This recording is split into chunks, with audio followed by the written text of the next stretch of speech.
नमस्कार। प्रभा साक्षी न्यूज नाटक और आप सभी का स्वागत है।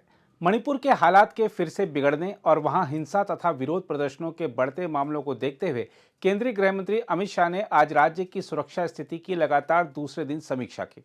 हम आपको बता दें कि मणिपुर के हालात से चिंतित अमित शाह ने महाराष्ट्र में चुनाव प्रचार के अपने सारे कार्यक्रम रद्द करते हुए दिल्ली आकर उच्च स्तरीय बैठक की। केंद्रीय गृह मंत्रालय हर वो प्रयास कर रहा है जिससे मणिपुर में शांति की बहाली सुनिश्चित हो सके।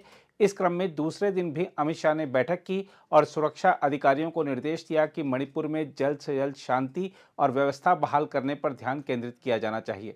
बताया जा रहा है कि गृह मंत्रालय मणिपुर की वर्तमान अशांत स्थिति से निपटने में राज्य सरकार की सहायता के लिए वहां अतिरिक्त अर्धसैनिक बल भेज रहा है।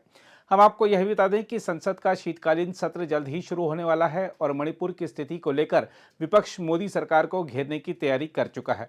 कांग्रेस ने तो मांग भी की है कि संसद सत्र शुरू होने से पहले प्रधानमंत्री नरेंद्र मोदी मणिपुर का दौरा करके आएं। दूसरी ओर बताया जा रहा है कि केंद्र ने मणिपुर में सुरक्षा और कानून व्यवस्था की चुनौतीपूर्ण स्थिति को देखते हुए पूर्वोत्तर राज्य में 5,000 से अधिक कर्मियों वाली केंद्रीय सशस्त्र पुलिस बल यानी सीएपीएफ की अतिरिक्त 50 कंपनी भेजने का फैसला किया है। जिरीबाम जिले में भड़की हिंसा के अन्य स्थानों पर फैलने पर 12 नवंबर को जारी एक आदेश के बाद गृह मंत्रालय ने 20 अतिरिक्त सीएपीएफ कंपनी राज्य में भेजी थी, जिसमें से केंद्रीय रिजर्व पुलिस बल यानी सीआरपीएफ की 15 और सीमा सुरक्षा बल यानी बीएसएफ की 5 कंपनी है। सीआरपीएफ के महानिदेशक एडी सिंह और अन्य केंद्रीय सशस्त्र पुलिस बलों के वरिष्ठ अधिकारी भी राज्य में मौजूद हैं। पिछले सप्ताह की तैनाती के बाद राज्य में अब सीएपीएफ की कुल 218 कंपनी है। सूत्रों ने कहा कि रिपोर्ट की गई हिंसा के स्तर और बदल रही कानून व्यवस्था की स्थिति के अनुसार मणिपुर में इन नई 50 इकाइयों को तैनात करने के लिए राज्य सरकार और गृह मंत्रालय के परामर्श से योजना तैयार की गई है। हम आपको यह भी बता दें कि केंद्रीय गृह मंत्रालय ने शनिवार को बताया था कि मणिपुर में तैनात सभी सुरक्षा बलों को राज्य में व्यवस्था और शांति बहाल करने के लिए आवश्यक कदम उठाने के निर्देश दिए गए हैं। मंत्रालय ने एक बयान में कहा था कि पिछले कुछ दिनों से मणिपुर में सुरक्षा परिदृश्य नाजुक बना हुआ है। संघर्ष में दोनों समुदायों के सशस्त्र उपद्रवी हिंसा में लिप्त रहे हैं। इस हिंसा में लोगों की जान चली गई और लोक व्यवस्था में बाधा उत्पन्न हुई।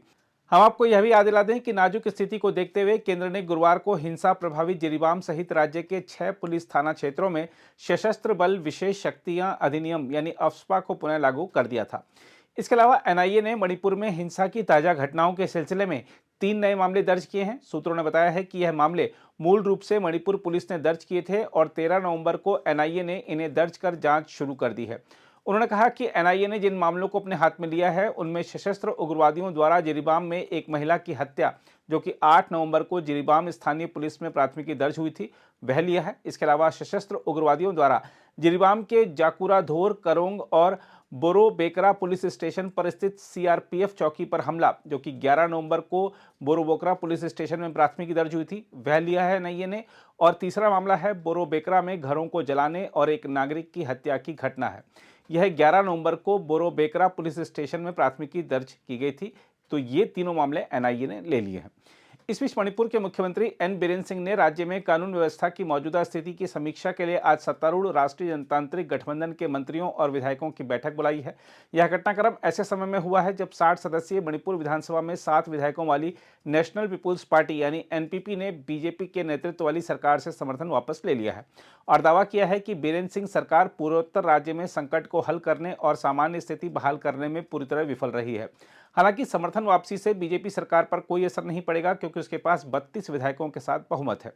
इस बीच मुख्यमंत्री के सचिव निंग थोजम जोफ्रे ने मणिपुर अखंडता समन्वय समिति को लिखे पत्र में इम्फाल घाटी में प्रभावशाली इस निकाय से अनुरोध किया है कि वह इस महत्वपूर्ण मोड़ पर किसी भी तरह के हिंसक आंदोलन से बचे और संयुक्त रूप से विचार विमर्श करें। राज्य सरकार का यह अनुरोध ऐसे समय में आया है जब समन्वय समिति के सदस्यों ने इम्फाल पश्चिम जिले के लामफेल क्षेत्र में सरकारी कार्यालय भवनों को बंद कराने का अभियान शुरू किया है। वहीं पुलिस ने बताया है कि जिरीबाम जिले में संपत्ति को नुकसान पहुंचा रही भीड़ और सुरक्षा बलों के बीच झड़प के दौरान गोलीबारी में एक प्रदर्शनकारी की मौत हो गई। पुलिस ने गोलीबारी में एक व्यक्ति की मौत हो जाने की पुष्टि की है, लेकिन पुलिस ने यह साफ नहीं किया है कि गोलीबारी किसने की, जबकि प्रत्यक्षदर्शियों ने सुरक्षा बलों की ओर से गोलीबारी किए जाने का दावा किया है।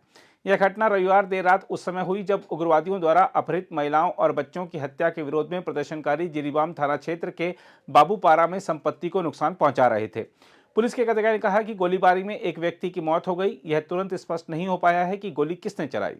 हम आपको बता दें कि प्रदर्शनकारियों के एक समूह ने कांग्रेस और बीजेपी के कार्यालयों और जिरीबाम के निर्दलीय विधायक के घर में तोड़फोड़ की। अधिकारियों ने बताया कि वे इमारतों से सामान, कागज आदि बाहर ले आए और वहीं सामने उनमें आग लगा दी।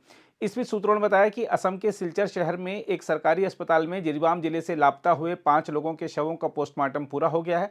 हम आपको याद दिला दें कि 11 नवंबर को सुरक्षा बलों और कुकीजो उग्रवादियों के बीच गोलीबारी के बाद जिरीबाम से लापता हुए 6 लोगों में से 5 के शव पिछले कुछ दिनों में जिरीबाम में जिरी नदी और असम कछार में बराक नदी में पाए गए। इस मुठभेड़ में 10 उग्रवादी मारे गए थे। अगर आप भी लेना चाहते हैं देश दुनिया की तमाम जानकारी तो आज ही सब्सक्राइब करें हमारे चैनल को। साथ ही नीचे दिए बेल आइकन को जरूर दबाएं ताकि हर अपडेट आप तक पहुंच सके।